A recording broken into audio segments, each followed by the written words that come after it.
Hello friends and welcome. Today I want to talk about why you should really be doing Roshan over just about any other objective.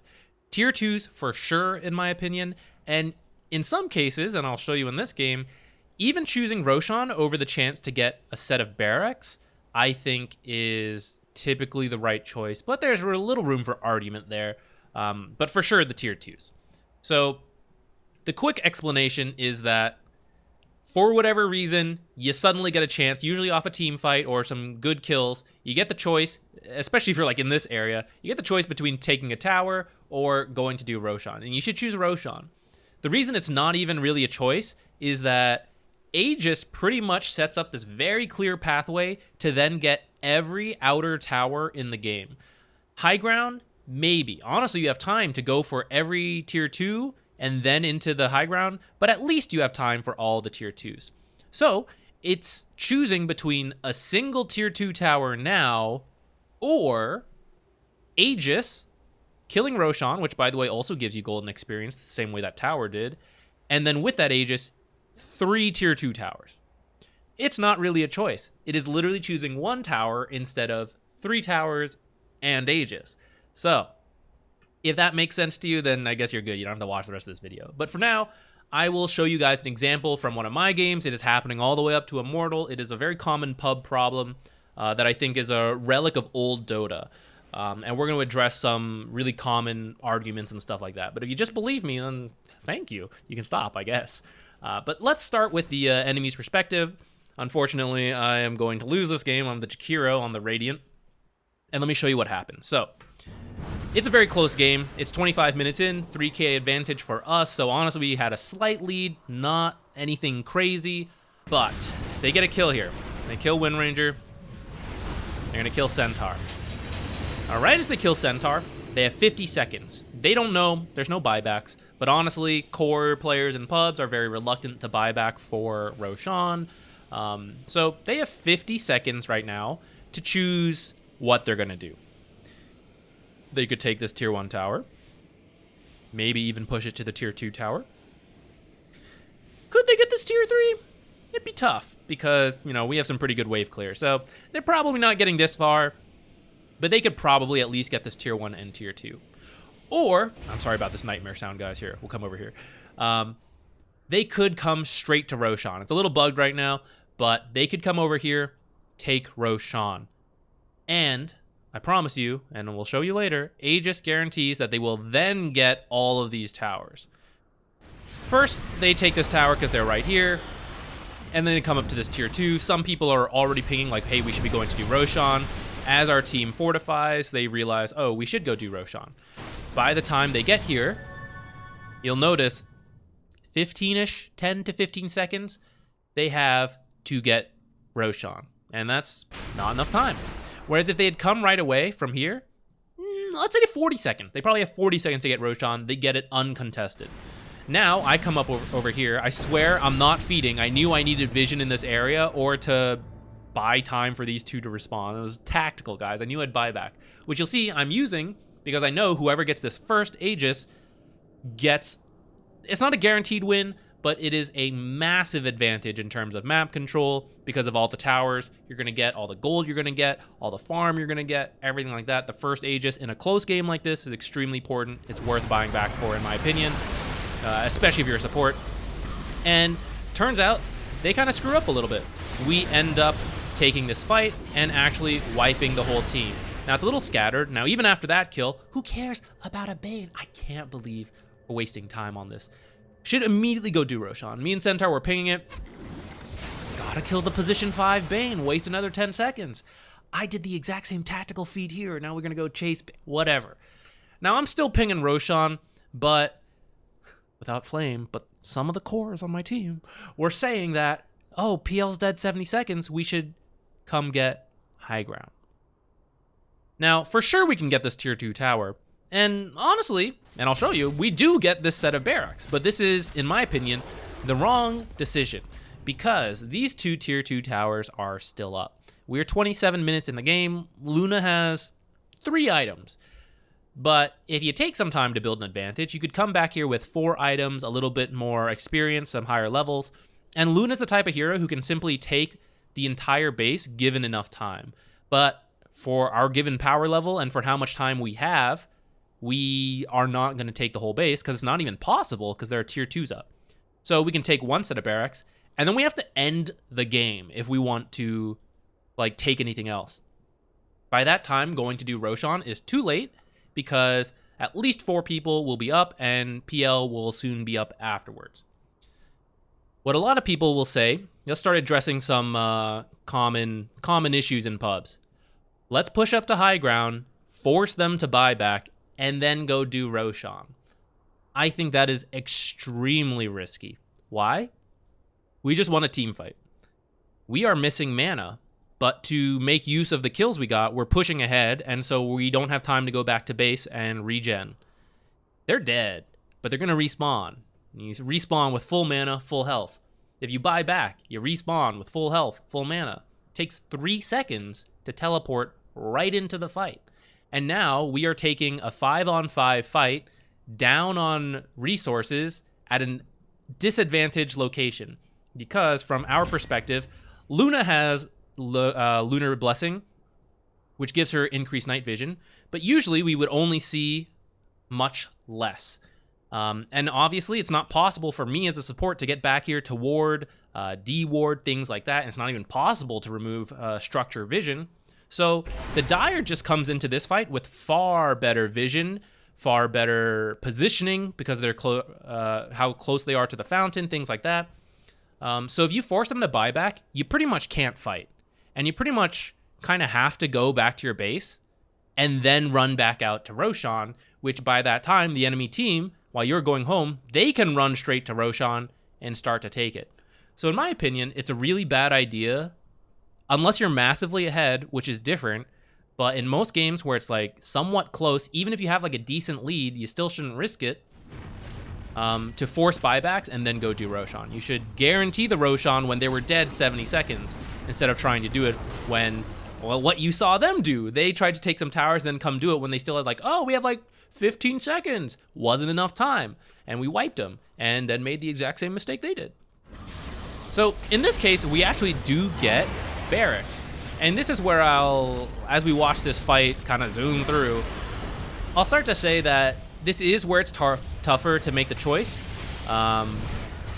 You could probably make the case that against like Tinkers, Zeus's, like really strong high ground defense heroes, maybe you should just take barracks when you have the chance. Because otherwise,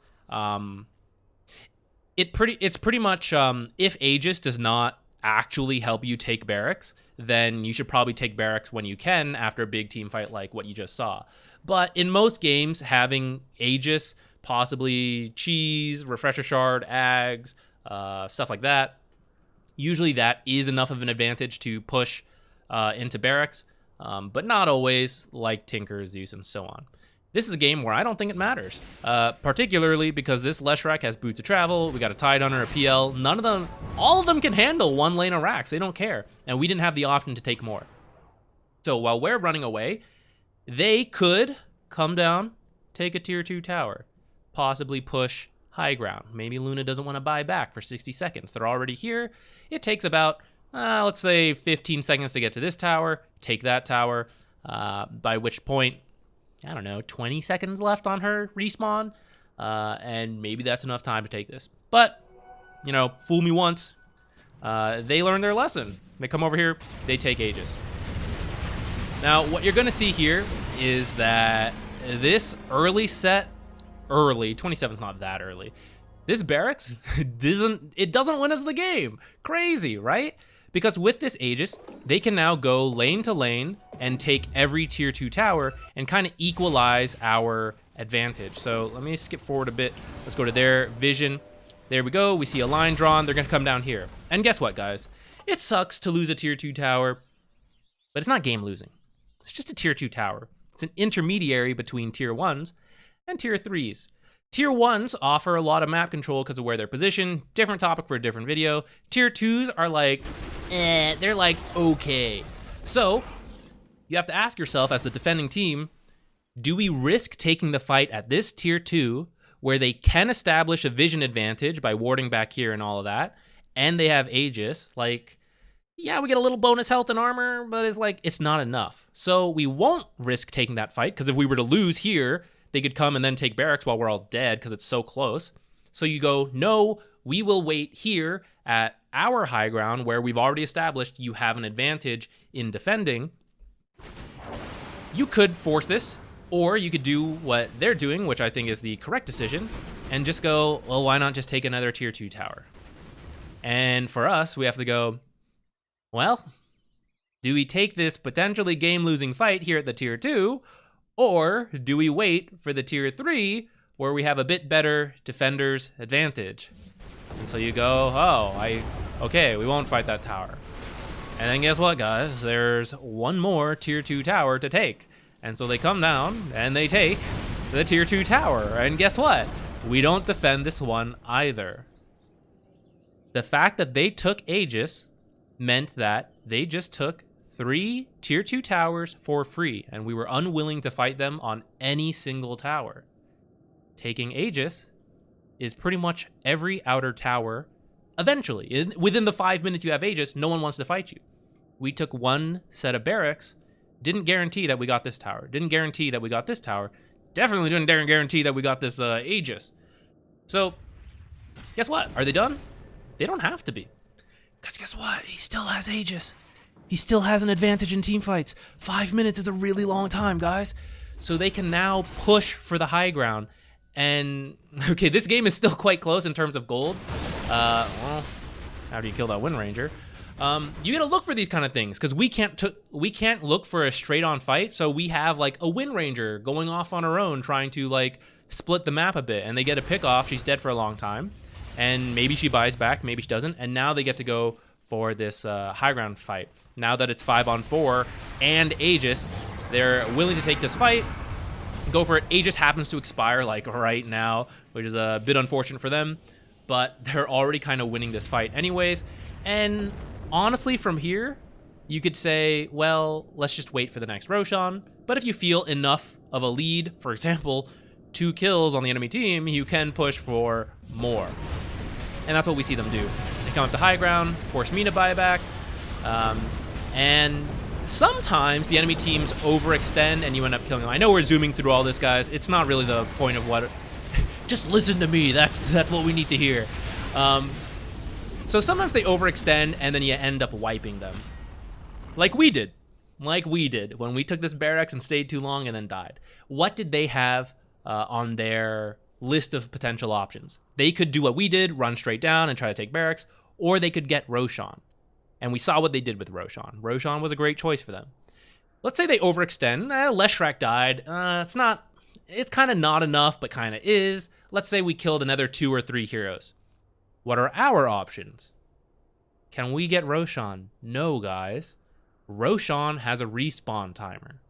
We do not have the option to take this while they're dead and then do what they did to us, going to every tower. Which means in this time frame, this 80 seconds as Leshrac's dead, what are our options? We can try to end the game, or probably take 1 tier 2 tower. Well, why can't we get both? We just don't have time. You could try to split the team, send 3 heroes up here, 2 heroes down here, but guess what? They have 4 heroes alive, which means those 4 heroes could fight either group. So you can't really do that. You have to take your 5 heroes and go take 1 tower, by which point Leshrac going to be very close to respawning, might even have buyback. We don't know. So you don't really have time to go get the other tier 2 tower or push into a set of barracks. What if they win a fight from here on out? All our barracks are open. They don't have to worry about coming here and then TPing here and moving all the way up. You know why? Because they come here, they win this fight, and they just walk straight over, tank the next set, and the creeps here keep backdoor down, so they take this set and they take this set. The amount of movement to take all the barracks, it's much less than taking 2 different tier 2s on the opposite sides of the map, or even like if the other tier 2 is in the mid tower or in the mid lane. Like there's still a lot of distance to walk between that doesn't apply when you've already opened up the enemy base.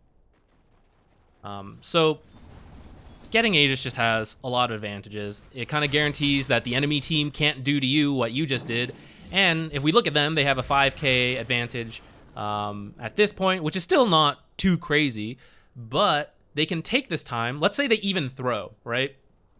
We were saying, like, what if they stayed longer?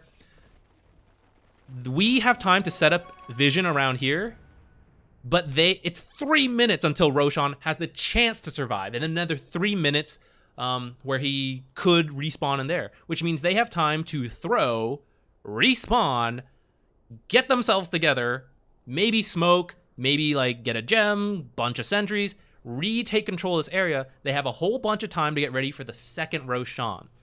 Winning the fight here does not guarantee us the second Roshan. So that's why it's really good to get the first Roshan and then get all the towers and stuff. So with their towers and everything, they weren't able to get more yet, but they've built up a sizable lead. 9k at this point, you know, it's still not the end of the world, but I'd certainly rather be 9k ahead than 9k behind. And with their, they really should have taken better vision control of our part of the map. But you see Bane, he's using the courier. They're using some illusions to try to get vision here. And they're going to win this fight. And then, because at this point in the game, cooldown timers are so long and the heroes are so strong, they can actually just end the game off of this fight, which they use cheese, but in the end, they don't even use Aegis. I don't even know if anyone had a chance to use the shard. But if we hadn't taken this fight here and we took the fight instead over here, again, they got cheese, they got Aegis, and we must win the fight here. If we lose the fight here, then we lose the whole base. And so we have to commit a bunch of buybacks, at which point they can choose to simply back off, get full health and mana again, and then try again without having, perhaps not even having used Aegis or cheese yet. But buyback is down for like 8 minutes. And then they just do it again, but this time you can't buy back. Or maybe they're strong enough to just kill you again and then end the game. Kind of like they were in this game. If like anyone were to buy back, they would just kill you again and then end the game. So let's summarize, because this is kind of the end of it. You should pretty much default to doing Roshan, in my opinion. It's just going to open up the rest of the game. It's not a guarantee. Like, sometimes this will work. You take the barracks and then you leave. But it opens up the chance for perhaps something exactly like you saw here, where you throw a little bit and you're like, oh, maybe it's okay. But then they take Roshan, they take your whole map, and suddenly you're feeling really restricted. They build advantage, they get the second Roshan, and then, well, you lose the game. This barracks didn't guarantee us a win. Luna's the type of hero who needs one fight here, and she can take whole megas if it's open. So that's why the first Aegis should be used to get every outer tower and build an advantage to then hold this part of the map to get the second Roshan, and that Roshan you use to break high ground. There will be exceptions. Let's not worry about that too much right now. This is just the general rule I want you guys to take. In my opinion, forcing buybacks is a relic of old Dota. Things were just different back then. We don't have to go fully into why, but I think that was just more normal back then. And people are still holding on to that, still thinking like we should push tier 2, we should push tier 3. Don't. It's 2021, guys. Get with it. Do Roshan. Roshan's way more important. And the last thing I'll say here, guys, is I know some of you already know this, and you'll tell me, well, I know this, and I try to get my team to do it, but they don't listen, and they do what your team did. Guys, I couldn't get my team to do it either. The thing is, even if you know this, there's no guarantee your team will do it. And so you'll see, I then went with my team to do this. Because this isn't, like, horrible, like getting barracks, but it just has more risk to it. And so you just kind of have to go with your team if they won't listen to you and hope it works out. Maybe you lose like this game. But some games your team will listen to you, and they will come do Roshan. So, for example, if all your games before were always going here, and like 100% of them are going this way. But if you can just get like even 5%, it's not even a lot, but if you can get 5% of your teams to like come do Roshan first, 1 out of 20 games, that is another game you just won that you wouldn't have before. So give it a shot. Tell them, like, please, let's do Roshan. Roshan will let us take all the tier 2 towers. I don't care about this tier 2 tower now. I don't care about this tier 2 tower now. I can get it in 3 minutes when I have Aegis, and they won't fight us the same way you saw it play out. And if you're a team that, like, plays together, then please take this, like, go straight Roshan and then just walk line to line. Like, you have the coordination, do it. I think this is very straightforward. I wish, like, everyone just, like, had this as the default plan, and then sometimes you do something different. So yeah, that's enough of me ranting, I think, on this video. Thanks for watching, guys, and I'll see you in the next one.